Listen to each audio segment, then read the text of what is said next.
আসসালামু আলাইকুম সম্মানিত উপস্থিতি। আমরা এসেছি আমাদের একটি পালং বীজ উৎপাদন খেতে। পালং বীজটা প্রায় হয়ে গেছে আর কি, আর একটু কালার আসলেই মূলত কাটা পড়বে।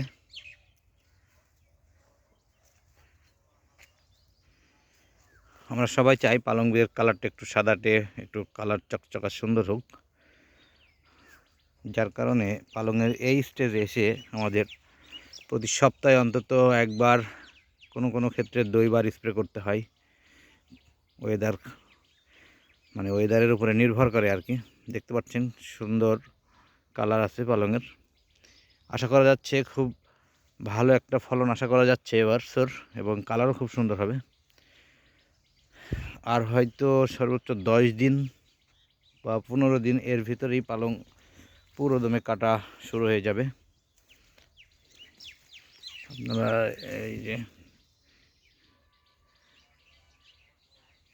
তো সম্মানিত দর্শক মণ্ডলী, ভালো থাকবেন, সুস্থ থাকবেন, আমাদের পেজটিকে ফলো দিয়ে রাখবেন সব সময় এই ধরনের বীজ উৎপাদনের ভিডিও পেতে। আসসালামু আলাইকুম ওয়া রাহমাতুল্লাহ।